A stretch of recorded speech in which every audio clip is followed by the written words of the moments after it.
Hi there, and welcome to Masters Personal Training. The video of today is all about the hormone cortisol and why it may be one of the reasons why you're storing body fat.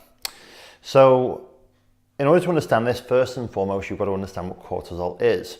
So cortisol is your primary stress hormone. And the interesting thing about the way the body responds to stress is the source of the stress is irrelevant. So a lot of people say, oh, this time I wasn't really stressed, it was this. Your body doesn't have a conscious system that reads this type of stress versus this type of stress. As far as your brain's concerned and the hormonal system, I like to think of the hormonal system as kind of like the animalistic side. We don't really have a lot of control over it. It's kind of instinctual. If you were chased by a tiger, or you were skipping a meal, or you're being shouted at, or you're under a barbell and it's really heavy and you feel like you're going to get crushed, you're going to produce cortisol.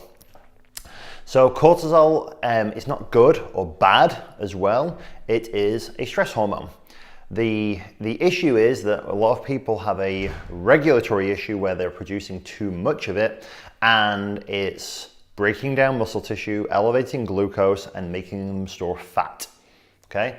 Now, cortisol doesn't actually make you store fat, but what it does is, as an example, so the umbilical region, so the belly button, that site on your body has a lot of cortisol receptors. So if you're producing a lot of cortisol, then you're going to break down a lot more muscle tissue, and it kind of promotes fat storage in that area. Okay, so cortisol doesn't make you store fat. What it does though is it elevates glucose. And if your glucose levels go too high and your blood sugars are where basically your glucose levels are where your body cannot use it effectively in your muscles, then you store that energy as fat. So in a roundabout way, cortisol makes you store fat, but the science is it's breaking down your muscle tissue, which makes you then store body fat because your sugars are too high. So on any level, you want to get control of that cortisol. So there's different things you can do. Now, the interesting thing about stress is there's only two ways of dealing with it.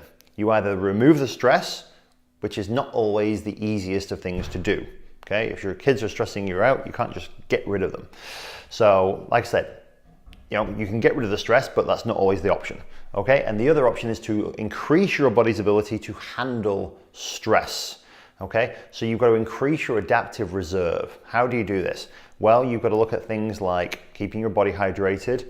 It's the same old story. Keeping your body hydrated, eating healthily, getting inflammation under control, because if you're inflamed, you're going to produce more cortisol, because cortisol is anti-inflammatory.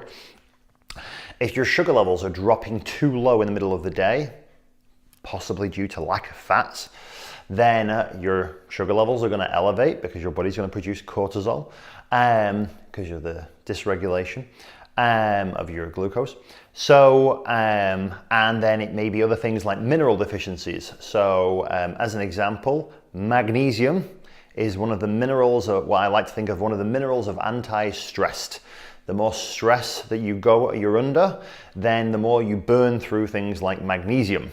And that's when you get things like muscle cramps, so you feel tenser, your muscles aren't working properly, and it can affect things like your ability to retain or get rid of fluids. So as a result, you can actually suffer with fluid retention because you're producing too much cortisol.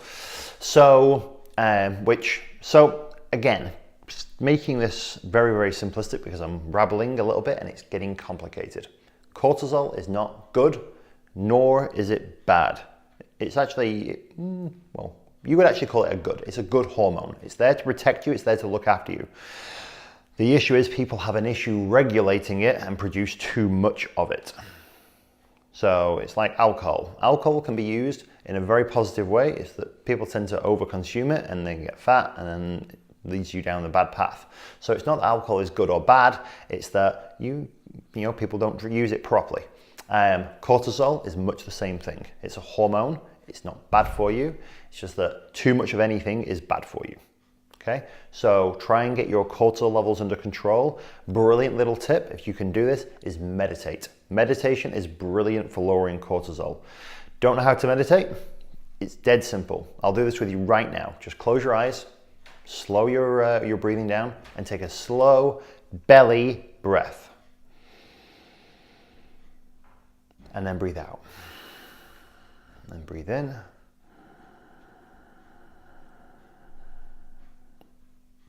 And breathe out. Let's do one more. Breathe in.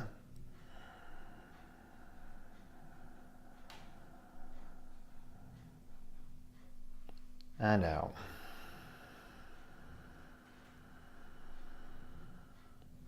Notice how my breathing got slower the more I did it.